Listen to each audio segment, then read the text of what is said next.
اگر کسی شخص کی ایسی کیفیت ہے کہ نکاح کرنا اس کے لیے ضروری ہو، یعنی وہ نکاح پر قدرت بھی رکھتا ہے، نان نفقے پر قدرت بھی رکھتا ہے، اب اس کو یہ اندیشہ ہے کہ اگر میں نکاح نہیں کروں گا تو گناہ میں مبتلا ہو جاؤں گا، تو ایسی صورت میں اس کے لیے نکاح کرنا واجب ہو جائے۔ اور اگر اس کو یقین ہو جائے کہ اگر میں نے نکاح نہیں کیا جبکہ وہ نکاح کرنے پر قدرت بھی رکھتا ہو تو میں بدکاری میں مبتلا ہو جاؤں گا، اس بات کا یقین ہو جائے، تو ایسی صورت میں اس پر نکاح کرنا فرض ہوتا ہے۔ اور عام حالات میں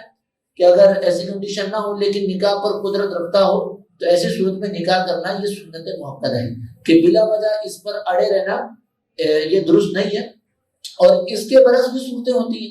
کہ بعض صورتیں ایسی ہوتی ہیں کہ کوئی شخص جو ہے وہ نکاح کرنے کے بعد جو اس کی بنیادی ضرورت ہے یا جو بیوی کا نان نفقہ ہے اس کو پورا کرنے کی قدرت ہی نہ رکھتا ہوں،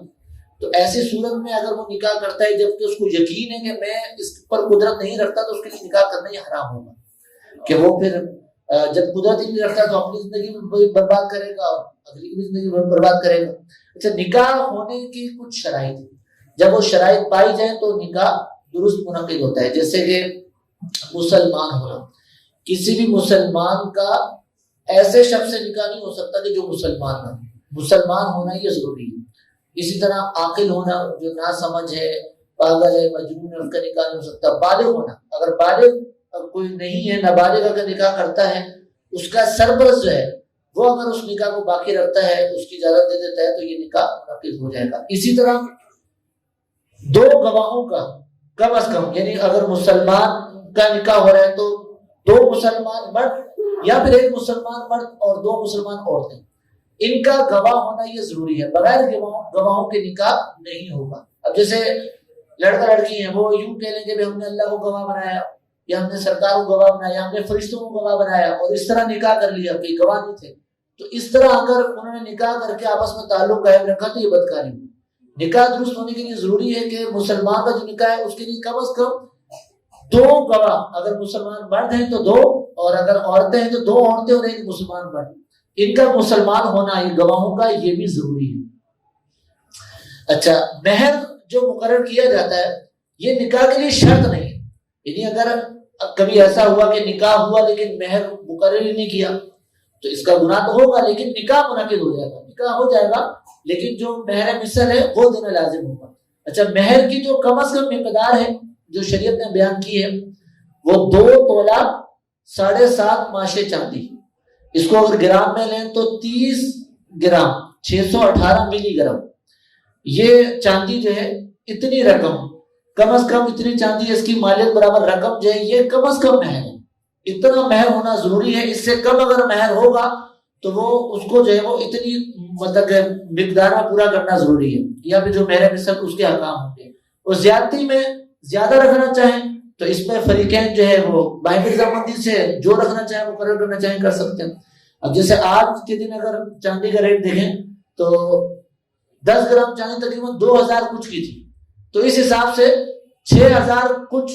جو کم از کم مہر کی مقدار بنتی ہے، اس میں 6500، یہ اتنی کم از کم مہر ہے، تو اس سے کم مہر نہیں ہو سکتا۔ اچھا، بعض لوگ جو ہے وہ مہر فاطمی بھی کہتے ہیں کہ مہر فاطمی، اب پتہ نہیں ان کے ذہن میں یہ کانسیپٹ ہوگا کہ مہر فاطمی کی سنا بھی کہ 32 روپے ہے یا معمولی سی مقدار بیان کر رہے تھے یہ مہر فاطمی ہے۔ تو حضرت سیدنا فاطمہ رضی اللہ تعالیٰ عنہ کا مہر کتنا تھا؟ تو اعلیٰ علیہ رحمان نے اس کے بارے میں جو تحقیق فرمائی، جو لکھا، اس کا خلاصہ یہ ہے کہ آپ کا جو مہر تھا وہ 150 تولہ چاندی تھا،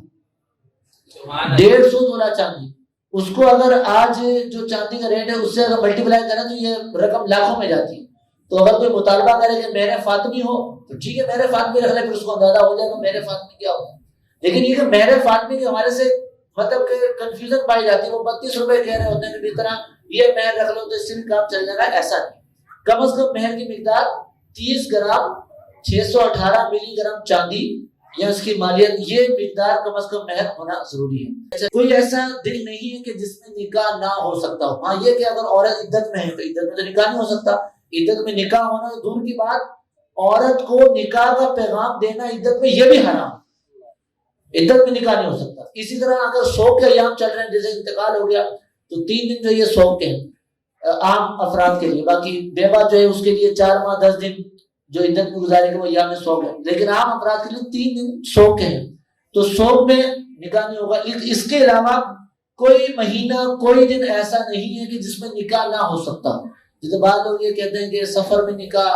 کے حوالے سے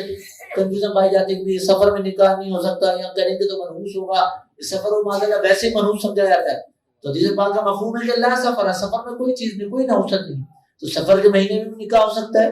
محرم کے مہینے میں بھی نکاح ہو سکتا ہے۔ ہاں اگر محرم کے مہینے میں نکاح کرنے میں اگر ایسا ہے کہ لوگ باتیں بنائیں گے،